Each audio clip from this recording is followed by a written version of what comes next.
출애굽기 7장 1절에서 7절의 말씀을 받들어 읽겠습니다. 여호와께서 모세에게 이르시되 볼지어다 내가 너를 바로에게 신같이 되게 하였은즉 내 형 아론은 내 대언자가 되리니 내가 내게 명령한 바를 너는 내 형 아론에게 말하고 그는 바로에게 말하여 그에게 이스라엘 자손을 그 땅에서 내보내게 할지니라. 내가 바로의 마음을 완악하게 하고 내 표징과 내 이적을 애굽 땅에서 많이 행할 것이나 바로가 너희의 말을 듣지 아니할 터인즉 내가 내 손을 애굽에 뻗쳐 여러 큰 심판을 내리고 내 군대 내 백성 이스라엘 자손을 그 땅에서 인도하여 낼지라. 내가 내 손을 애굽 위에 펴서 이스라엘 자손을 그 땅에서 인도하여 낼 때에야 애굽 사람이 나를 여호와인 줄 알리라 하시매 모세와 아론이 여호와께서 자기들에게 명령하신 대로 행하였더라. 그들이 바로에게 말할 때에 모세는 80세였고 아론은 83세였더라. 아멘. 출애굽기 3장 이후에 분위기는 썩 좋아 보이지 않습니다. 왜냐하면 하나님께서 모세에게 호렙산에서 내가 이스라엘 백성들을 애굽에서 구원하여 약속의 땅으로 인도하시겠다라고 하는 말씀을 주셨고 또 그 말씀을 가지고 바로 앞에 섰는데 바로는 즉각적으로 거부하게 됩니다. 여호와가 누구인지 알지 못하니 이스라엘 백성도 보내지 않겠다라고 하는 이야기를 듣게 되고 그리고 이 이야기를 하는 바람에 오히려 이전보다 더 혹독한 억압을 받느라 이스라엘 백성들은 고생을 하게 됩니다. 하나님의 구원의 말씀이 있었고 또 그 일을 시행할 지도자가 왔고 또 이러한 모습들이 이스라엘 백성들에게는 험한 노예 생활에서의 해방을 기대하고 있었는데 오히려 불어닥친 현실은 더 고난이 가중되고 그래서 당황스럽고 모세도 당황스럽기는 마찬가지입니다. 하나님께서 말씀하신 구원의 일들이 실현 가능성이 없어져 보이는 일들로 치부되어서 하나님께서도 주의 백성을 구원하시지 않습니다라고 하는 이러한 자기 속에 있는 말을 하나님 앞에 아뢰게 됩니다. 하나님이 다시 재차 찾아오셔서 모세나 이스라엘 백성들에게 주시는 말씀은 너희가 볼 때에 또 너희가 현실적으로 체감하는 모습이 거부되고 거절을 받고 있고 반대를 받고 있고 또 그 영향으로 더욱 가혹한 고난 속에 처해짐으로 인하여서 버려진 것 같은 생각이 들지 모르지만 그러나 이 모든 과정과 여정들을 여호와 나 하나님이 이끌고 있다라고 하는 확신에 찬 말씀을 모세에게 주시고 있습니다. 하나님께서 이스라엘 백성들을 애굽에서 구원하시겠다라고 하는 이 말씀을 통하여서 우리가 이해하는 차원에서는 하나님이 말씀을 주셨고 또 하나님이 그 일을 하시겠다고 하시니까 어떤 반대를 받거나 또 이 일이 틀어져서 상황이 더 꼬이게 되고 어렵게 되는 일들은 없어야 하는 것인데 그런 일들이 드러나니까 이거 뭔가 잘못된 것이 아닌가라고 하는 생각을 쉽게 갖게 됩니다. 그러나 말씀을 우리가 찬찬히 되짚어 보면서 읽어보면 하나님이 하시는 말씀 그대로 모든 말씀들이 다 진행이 되고 있고 이루어지고 있다는 것을 보게 됩니다. 하나님이 주신 말씀 안에는 거절받을 것이고 반대받을 것이고 어려울 것이라는 말씀이 그 안에 다 있습니다.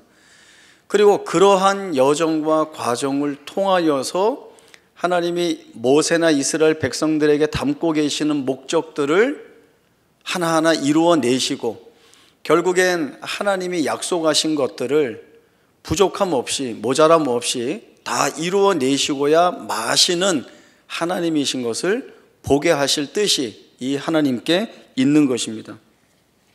몇 가지 말씀을 보면 하나님께서 모세에게 내가 내 손에 준 이적을 바로 앞에서 행하라. 그러나 바로가 보내지 아니할 것이다. 말씀을 그렇게 하셨는데 정말 바로가 보내지 않습니다. 애굽 왕이 너희 가는 것을 허락하지 않다가 내가 애굽 중에 여러 가지 이적으로 그 나라를 친 후에야 너희를 보내리라 하셨는데 정말 처음에 보내지 않고 반대하다가 10가지의 재앙 심판을 받은 후에 이스라엘 백성들을 내보낸 것을 저희들이 봅니다.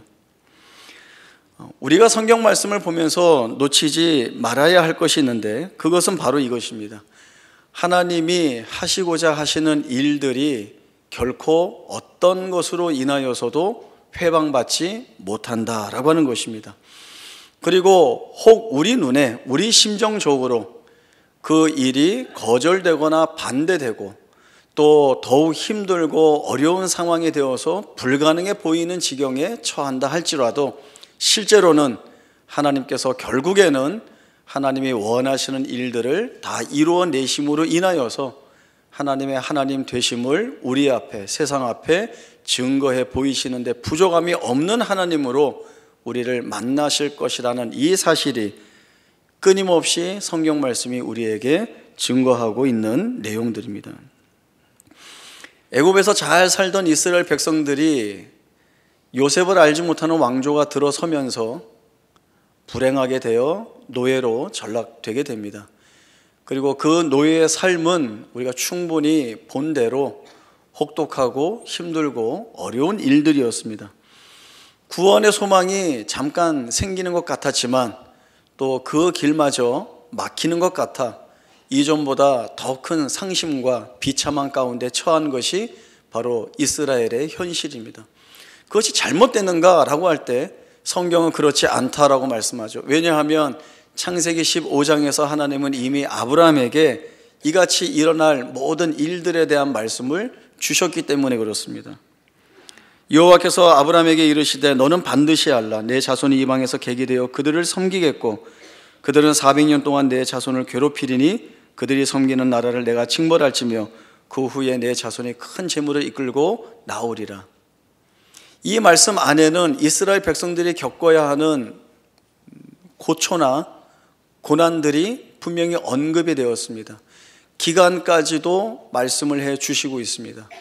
그러한 일들이 모세를 통하여서 이스라엘 백성을 이끌어내시는 그 과정 가운데 말씀하신 대로 다 이루어지고 있는 것입니다.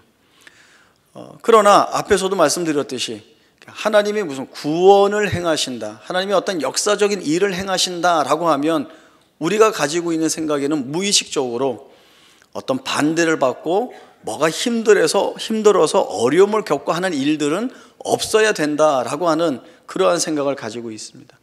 이러한 생각은 어디로 이어지는가 하면 우리가 살아가면서 겪는 이유를 알 수 없는 고난들이라든가 또는 때로는 감당하기 어려운 불행이라고 여길 만한 일들이 우리의 삶에 드러날 때에 하나님은 왜 이 같은 고난을 허용하시는가?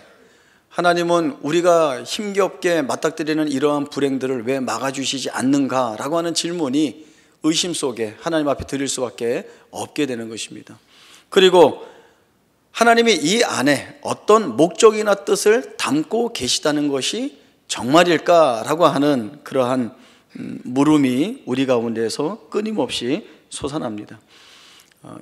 이 물음에 대한 답을 사도 바울의 고백과 증언을 통하여서 확인해 보고자 합니다. 사도행전 20장에 보면 사도 바울이 밀레도에서 에베소 교회 장로들을 불러 이야기하는 장면이 나옵니다. 여기에서 사도 바울은 에베소 교회 장로님들에게 뭐라고 이야기하는가 하면 이제 나는 성령에 매여 예루살렘으로 가게 됩니다. 거기서 나는 무슨 일을 겪을지 알 수 없습니다. 오직 성령이 내게 증언하기를 결박과 환난이 나를 기다린다고 합니다.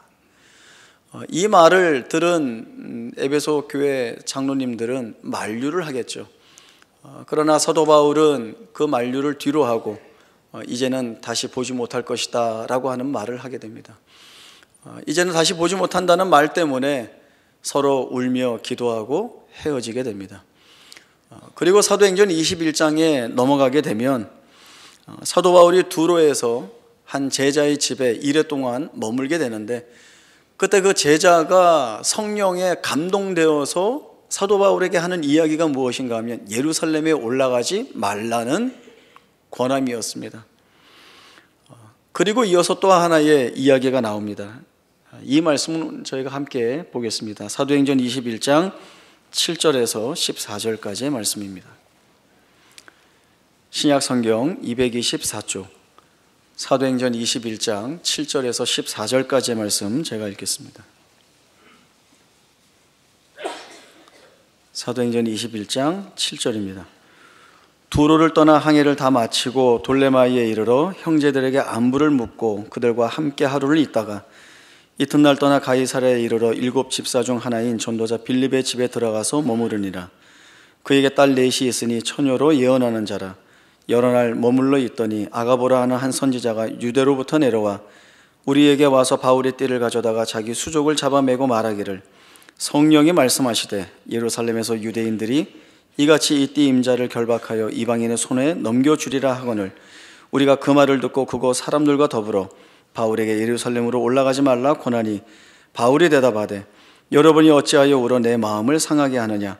나는 주 예수의 이름을 위하여 결박당할 뿐 아니라 예루살렘에서 죽을 것도 각오하였노라 하니 그가 고난을 받지 아니하므로 우리가 주의 뜻대로 이루어지이다 하고 그쳤노라. 사도 바울은 가이사랴에 있는 빌립의 집에 머무르게 됩니다. 그때 유대로부터 내려온 아가보라 하는 한 선지자가 바울의 띠를 가져다가 자기의 손발을 묶고 이러한 예언을 하게 됩니다. 이 띠 임자를 유대인들이 결박하여 이방인들의 손에 넘겨주리라 라고 하는 것입니다. 당연히 그 예언의 말을 들은 사도 바울 가까이에 있었던 사람들은 예루살렘으로 올라가지 말 것을 권하게 됩니다. 그냥 누군가 한 이야기가 아니라 성령이 하신 말씀 아닙니까? 사도 바울의 전도 사역의 장애물이 될 만한 일들이 이 예루살렘에 올라가면 있게 될 것이니 라고 하는 그 사도 바울이 맞닥뜨리고 겪어야 될 고난을 말씀을 해주고 있습니다. 그래서 예루살렘으로 올라가지 말 것을 권하지만, 그러나 사도 바울은 주의 이름을 위하여 결박을 받을 뿐만 아니라 예루살렘에서 죽을 각오도 되어 있다라고 하는 이 고백을 통하여서 함께 있던 모든 자들이 주의 뜻대로 이루어지이다 라고 하고는 더 이상 권하지 않습니다. 11절에 있는 성령이 말씀하시되 라고 하는 이 말씀과 14절에 있는 주의 뜻대로 이루어지이다 라고 하는 이 상관관계가 무엇인지 저희는 꽤나 궁금합니다. 우리로서는 성령이 말씀하시니까 그것도 한두 번이 아닙니다.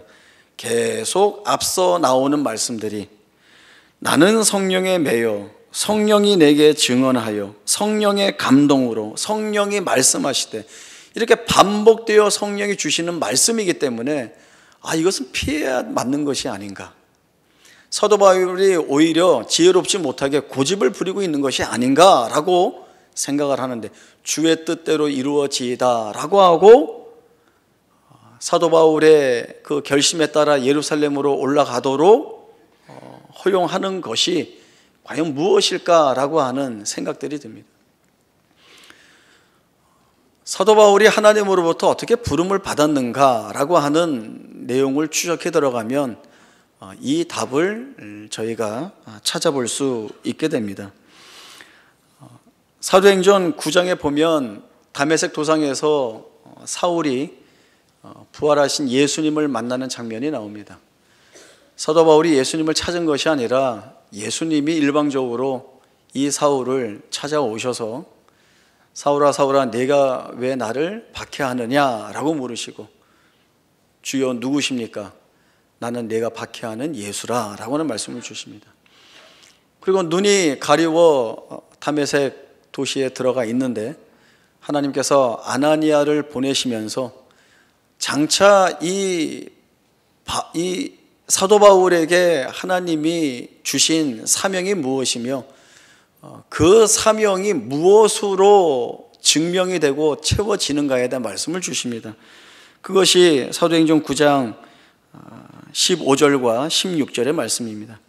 이 사람은 내 이름을 이방인과 임금들과 이스라엘 자손들에게 전하기 위하여 택한 나의 그릇이라. 그가 내 이름을 위하여 얼마나 고난을 받아야 할 것을 내가 그에게 보이리라. 사도 바울의 사명은 주님의 이름을 이방인과 임금들과 이스라엘 자손들에게 전하는 것입니다. 그 일을 위하여서 하나님이 택한 그릇입니다. 그러나 그 책임과 사명을 전하면서 자신의 삶으로 증명하는 것이 무엇인가 하면 그 길을 고난으로 가게 하셨다라고 하는 것입니다. 우리는 하나님의 복음을 증거하는 사도로 바울을 세우셨다고 한다면 바울이 짊어질 책임이 고난으로서가 아니라 오히려 하나님이 부어주시는 능력이어야 하지 않는가라는 생각을 합니다. 이왕이면 전도할 때 수많은 사람들이 회심하여 주를 믿게 하는 말씀의 능력이 그에게 충만하게 채워지든가, 아니면 많은 사람들이 놀랄 만한 이적과 기적을 행할 수 있는 은사와 능력이 그에게 있어서 더 두드러지게, 더 보란듯이 하나님의 일을 할 수 있도록 해야 하지 않는가라는 생각이 우리에게 있습니다. 하필이면 왜 고난을 받고 그 고난을 통하여서 하나님의 일하심이 정당하시다는 것을 증언하는 자가 되어야 하는가라고 하는 이러한 질문들이 우리에게 있습니다. 바울은 그의 고백처럼 고난으로 채워져 있지만 그것이 고난이 아니요 결국엔 주의 영광으로 이어지는, 그리고 영광으로 채워줄 수밖에 없는 자리라는 것을 보기 때문에 주의 이름을 위하여 내 목숨을 조금 더 귀한 것으로 여기지 않는다라고 하는 이 고백을 가지고 예루살렘으로 올라갈 수 있게 되는 것입니다. 이것은 바울의 생애에 바울에게만 부어주신 사명이거나 바울에게만 짊어지게 하신 책임이 아닙니다. 하나님은 우리의 생애 속에서도 바울과 동일하게 하나님이 목적하시는 것이 있고 또 우리에게 짊어지게 하시는 책임들이 분명히 있습니다. 처음 설교를 할 때 말씀드린 대로 하나님이 목적하시고 또 이루시고자 하시는 일들이 우리의 생애 속에 있다라고 한다면 지금 내가 처해 있는 상황이나 처지가 어떠하든지와 상관없이 때로는 그것이 건강하고 건강하지 않고의 문제일 수도 없고, 또 그것이 재물이 있는가 없는가의 문제일 수도 없고, 또 그것이 내가 성공했느냐 실패했느냐의 문제일 수도 없고, 때로는 자녀의 문제나 부모와의 문제나 형제와의 문제나 이웃과의 문제이거나, 그리고 또 장소라고 한다면 그것이 가정 안에서거나 학교에서거나 또는 직장이거나 상관없이 하나님이 내 처지와 상관없이 하나님의 목적하신 일들을 이루어내시기 위하여서 그 안에서 우리로 하여금 보게 하시는 일들이 있다라고 하는 것입니다. 모세나 이스라엘 백성들이 묶여 있었던 상황이 이렇게 악화되었고 볼품없이 되었다라고 한다면 하나님의 구원은 틀린 것이 아닌가라고 하는 의심, 그 동일한 의심이 내가 이 고난을 겪고 있고 이 어려움을 겪고 있고 말할 수 없는 탄식 가운데 있는데 여기에 어떤 선한 하나님의 일하심을 기대할 수 있겠는가, 이것이 하나님의 목적이 만들어내는 이유가 될 수 있을까라고 하는 질문을 우리가 안 할 수 없습니다. 그러나 하나님은 내가 한다라고 하는 말씀을 주십니다. 그것이 이스라엘을 실제적으로 애굽에서 구원해내시는 모습 속에서도, 그리고 가장 예수를 반대하는 사울을 불러 바울을 만들어 그의 입에서 주의 이름을 증언하는 일에 나의 생명을 조금 더 귀한 것으로 여기지 않는다는 고백을 할 수 있는 자로 만들어내신 것처럼 우리에게서도 하나님 지금 내 이 형편에서, 이 처지에서, 내 이 말할 수 없는 처절한 모습 속에서 하나님이 만들어내실 일이 있습니까? 라고 할 때 하나님이 너가 보지 않았느냐? 나는 만들어낼 수 있는 하나님이다, 이 말씀을 하십니다. 넘어진 것을 일으켜 세우시는 하나님이시고 없는 것을 있게 하시는 하나님이시고 죽은 것을 살리시는 하나님이 그 일을 하신다고 말씀하시고 그것을 증명하기 위해서 오늘도 우리의 삶 속에서 찾아와서 우리가 이건 아닙니다라고 하는 그것을 끄집어내어서 하나님이 바꾸어내시는 일하심, 그리고 그것을 통하여 이루어내시는 결과들을 우리 앞에 보여주시면서 내가 하지 않았느냐라고 하는 이 말씀을 오늘 우리에게 주고 계시는 것입니다. 내가 생각하는 것을 다 무너뜨리고 하나님이 일하신다라고 하는 이 사실에 믿음 있는 고백을 우리가 갖지 못하면 이스라엘 백성들이 염려하고 있는, 모세가 치부하고 있는 하나님의 구원은 잘못된 것이 아닌가라고 하는 그 안에서의 하나님에 대한 불신이 일어날 수밖에 없고, 결국 이렇게 되니 망했다, 끝났다, 아무것도 없다, 이제는 더 이상 내가 뭘 바랄 것이 없다라고 하는 푸념 속에서 절망할 수밖에 없는 그러한 자리에 처할 수밖에 없습니다. 그러나 하나님은 거기에서 하나님을 향하여 우리의 눈을 들기를 원하시고 우리의 심령을 하나님을 향하여 열어두기를 바라시고 계시는 것이죠. 그것이 끊임없이 말씀을 통하여서 우리에게 내가 너를 위해 일하는 여호와 하나님이다 라고 하는 이러한 말씀을 주시는 하나님의 모습인 것입니다. 하나님은 이 증언과 증거를 하나님이 직접 해내셨습니다. 예수님의 십자가가 바로 그것입니다. 예수님은 십자가의 자리를 쉽게 가시지 않았습니다. 마태복음 26장에 보면 예수님이 겟세마네 동산에서 어떻게 기도하셨는지에 대한 말씀이 자세히 나옵니다. 예수님은 기도하러 가실 때 고민하며 슬퍼하셨다는 말씀을 주십니다. 그 기도하는 자리에 베드로와 야고보, 요한을 데리고 가시면서 그 제자들에게 뭐라고 말씀을 주시는가 하면, 내 마음이 매우 고민하여 죽게 되었으니 너희는 여기 머물러 깨어 기도하라 라는 말씀을 주십니다. 그리고 기도하신 내용 우리가 잘 알고 있습니다. 아버지여, 만일 할만하시거든 이 잔을 내게서 옮겨 주옵소서 라고 하는 기도를 드렸고, 다시금 아버지 하나님 앞에 나아가 두 번째 드린 기도에서는 내 아버지여, 내가 마시지 않고는 이 잔이 내게서 지나갈 수 없거든 아버지의 원대로 되기를 원하나이다 라고 하는 이 처절한 기도를 우리 주님이 올리시게 됩니다. 이날 밤 이 처절한 예수님의 기도는 누가복음 22장에서는 땀이 땅에 떨어지는 핏방울과 같았다라고 하는 표현을 쓸 정도로 이 싸움이 얼마나 치열했는지를 우리에게 보여주고 있습니다. 우리는 이렇게 안 가려고 하죠. 왜 하나님이 이루시는 일, 승리의 길이라고 말씀을 하시고 영광의 길이라고 말씀을 하시면서 왜 거기에 고난으로 일하려 하시는가? 왜 탄식과 눈물과 아픔으로 일하려 하시는가? 우리는 이 길 잘 가고 싶어 하지 않습니다.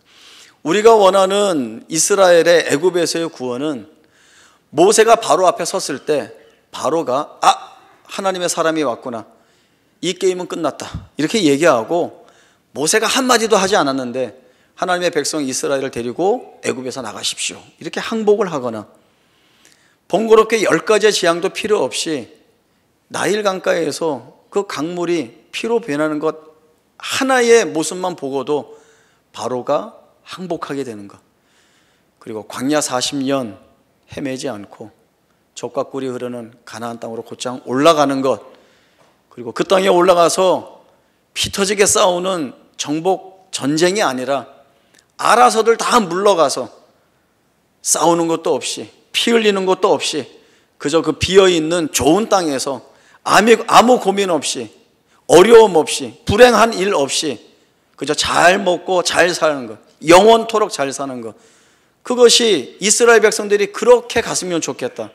그 안에 투영해내는 것이 우리 신자의 삶이 그랬으면 좋겠다, 아니 내 삶이 그랬으면 좋겠다라고 하는 이것을 놓치지 못하고 있습니다. 하나님이 이스라엘 안에 담아 두셔서 그들이 걷게 하시는 여정 가운데서 겪는 고통이나 반대나 어려움이라고 하는 것들은 다 이스라엘을 위한 것입니다. 이 말씀이 이어져서 우리의 삶에 담겨져 있는 내가 어떻게 할 수 없는 어려움이나 현실적인 고통이나 불행이라고 여기는 일들이 하나님이 나를 위하여서 담아두시고, 그리고 그 일을 통하여서 하나님의 선하심과 오르심을 증언해 내심으로 인하여서 나를 하나님 앞에 하나님의 자녀로 온전하게 세우시기 위한 일이라는 것들을 하나님이 보여주고 계시는 것입니다.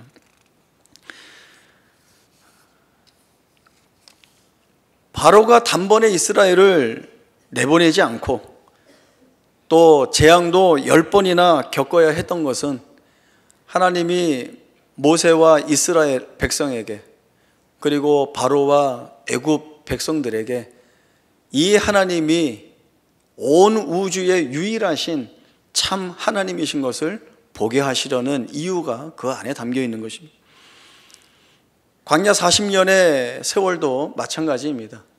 하나님은 이 40년의 세월을 호송세월로 삼으시는 것이 아니라 구름기둥과 불기둥으로 인도하시면서 하나님의 백성과 그 자녀들을 세밀하게 그리고 성실하게 이끄시는 분이 하나님이신 것을 보게 하시고, 그리고 만나와 반석에서 나오는 생수로 먹이시고 마시우게 하심으로 인하여서 하늘의 하나님으로부터 우리의 생명이 공급되고 있다라고 하는 사실을 고백하게 하는 이유가 바로 이 광야 40년의 세월에 담겨져 있는 것입니다. 약속의 땅을 전쟁 없이 거저 얻는 것이 아니라 군사를 뽑고 정비하고 싸워서 그 땅을 취하게 하신 것은 전쟁의 승패가 우리의 힘이나 우리의 무기에 있는 것이 아니라 하나님께 순종하는 것이 전쟁에서 승리하는 것임을 보게 하셔서 하나님의 땅에서 하나님의 백성답게 만들어 가시는 그 하나님의 의도가 이 안에 또 담겨져 있는 것입니다. 하나님의 우리의 삶에 고난을 담으셨다고 한다면 하나님은 그 고난을 통하여서 일하실 것이고, 그 하나님의 일하심이 우리를 항복시키실 것입니다. 하나님이 우리의 삶에 환난을 담아 두셨다고 한다면 그 환난을 통하여 일하실 것이고, 그 환난이 우리를 하나님 앞에 인도하는 가장 중요한 내용이 되기도 할 것입니다. 2017년 지나온 날들을 돌아보면 힘들고 어려운 일들이 많이 있었습니다. 우리가 인생을 이야기할 때 인생이 뭐냐라고 하면 희노애락이 그 안에 담겨 있다라고 하는데, 기쁘고 즐거운 일들은 별로 몇 개 되는 것 같지 않고 늘 화가 나고 힘들고 슬프고 마음 아픈 일들로 가득 차 있다라고 하는 것을 보게 됩니다. 그래서 늘 연말에는 지나온 한 해가 어땠냐라고 하면 다사다난했다라고 하는 이 말을 할 수밖에 없습니다. 그러나 그 속에서 다시 한번 우리가 말씀을 묵상하면서 지금 내가 서 있는 자리가 어떠한가 돌아보면 주의 은혜가 넉넉했다를 고백할 수밖에 없다라고 하는 것을 우리에게 보여주십니다. 지난주에 TV에서 다큐멘터리 하나를 보았는데요, 그 붙어있는 소제목이 교회 오빠 이렇게 되어 있더라고요. 저도 교회 오빠였기 때문에 관심을 가지고 한번 봤습니다. 내용은 참 무거웠습니다. 교회에서 만난 젊은 두 남녀가 결혼해서 살고 있는데 두 분 다 암투병을 하게 됐습니다. 힘들고 어려운 투병의 과정을 거치면서 남편분이 완치가 되고 또 뒤이어서 아내도 완치가 되었습니다. 그리고 다시 남편의 재발이 있었습니다. 이 남편과 아내 두 사람이 그러한 상황 속에서 끝까지 믿음을 놓치지 않으려고 말씀을 붙들고 기도하는 모습을 보여줍니다. 그러나 이 질문이 나오지 않을 수 없죠. 아내가 그 남편에게 이야기합니다. 왜 하나님이 이 고난을 우리에게 주셨는가? 그것도 한 번도 아니고 어떻게 이럴 수 있는가? 물론 우리가 이 속에서도 하나님만을 붙잡아야 하는 것은 알겠는데, 그래도 왜? 누구나, 그리고 분명히 할 수 있는 질문이죠. 그 남편 되는 교회 오빠가 한 번도 그 아내 말에 그래, 하나님 왜 그러시는 거야? 이렇게 하지 않고 이 질병을 통하여서 우리를 하나님께 가까이 끌어내셨고, 또 이 어려운 과정들을 통하여서 사실 우리에게 더없이 풍성한 은혜가 주어졌음을 보게 하셨기 때문에 감사해야 된다. 사실은 저 목사인데도 그 정답같이 얘기하는 게 얄미웠습니다. 집사람은 옆에서 펑펑 울면서 보고 있고, 저도 먹먹한 가운데에서 그 방송을 보면서 정말 저 귀한 고백을 내가 저 자리에 섰을 때 나도 저렇게 할 수 있을까, 그런 마음들이 들었습니다.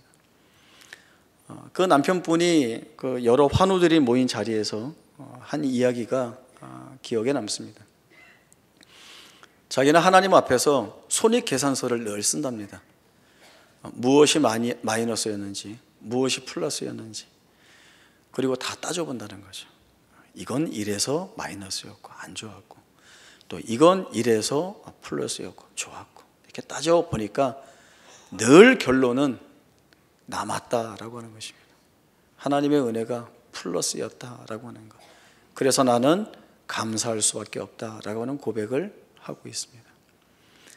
사도 바울의 고백이 멋있죠. 주의 이름을 위하여 결박을 받을 뿐만 아니라 죽을 각오도 되어 있다. 멋있지 않습니까? 사도 바울의 고백, 사도 바울만의 고백이 아니라 우리가 할 수 있는, 그리고 우리가 해야 하는 고백으로 삼기를 하나님이 원하십니다. 하나님은 보란듯이 우리의 생애 속에서 이 같은 사실을 우리 앞에 보여주고 싶어 하십니다. 너 힘들고 어려워서 포기했잖아. 너 안 된다고 했잖아. 그러나 내가 해냈다. 내가 했다. 하나님이 우리 앞에 꺼내주시는 그 결과와 결실들을 보면서 하나님 말씀이 오르셨습니다. 나는 포기하고 이제는 다 아니라고 할 판이었는데 하나님이 뚜렷한 증거를 보여주시니 이 하나님 붙잡고 사는 것 외에는 답이 없음을 알게 되었습니다. 이 고백을 하는 자리로 하나님이 우리를 이끌어내시는 것입니다. 저희가 처음에 서로 인사를 나눴죠. 그때 제가 지금 드린 말씀이 반복되는 겁니다.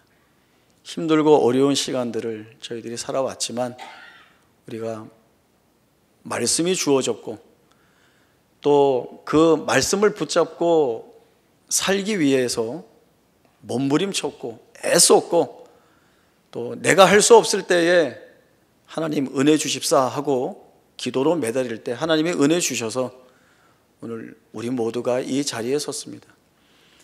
한번 돌아가셔서 여러분의 손익계산서를 한번 확인해 보시기 바랍니다. 자신하건대 100% 플러스였을 것입니다. 아니, 플러스입니다. 하나님의 은혜가 우리에게 얼마나 넉넉하게 풍성하게 주어지는지 모릅니다. 하나님이 그렇게 일하시겠다는 약속을 우리에게 주셨습니다. 그러니 살아왔던 날들 동안 우리 안에서 일하신 그 하나님이, 제가 좋아하는 표현, 여일하신 하나님의 은혜가 또 새해에도 또 남아있는 우리의 생애 속에서도 똑같이 일하실 것입니다. 그 하나님 붙잡고 내 눈으로 볼 때에 형편없이 보이는, 힘들어 보이는, 희망이 보이지 않고 불가능해 보이는 그런 상황이라 할지라도 하나님이 뒤집어내셔서 일하셔서 그 선하신 결과들을 우리 앞에 내놓으실 것이기 때문에 지금 있는 그 어려운 자리를 하나님께 소망을 두고 나는 살겠다라고 하는 다짐들이 오늘 이 말씀을 통하여 우리의 심령에 각인되기를 바랍니다. 기도하겠습니다. 하나님 아버지, 은혜를 감사합니다. 우리의 삶을 둘러보면 소망이 없어 보입니다. 낙심거리뿐이고 절망할 것들 뿐입니다. 그러나 하나님이 그 모든 것들을 다 들어 사용하셔서 우리 안에 담아두신 하나님의 목적이나 뜻하신 것들을 다 이루어내시리라 약속을 주시고 있습니다. 하나님이 주신 약속이기에 이 약속은 변함없이 우리의 생애 속에서 이루어질 일들입니다. 사도 바울의 진지한 고백들이 오늘 우리의 심령을 통하여 우리의 입술에서 드러나는 하나님을 향한 진지한 고백이 되게 하시고, 이 고백이 우리의 믿음이 되어서 하나님께서 우리 안에서 일하실 때에 우리 또한 승리하리라, 그 승리의 자리를 바라보는 귀한 마음을 가지고 우리의 생애를 살아낼 수 있는 저희 모두가 다 되게 하여 주옵소서. 거룩하신 예수님의 이름으로 기도하옵나이다. 아멘.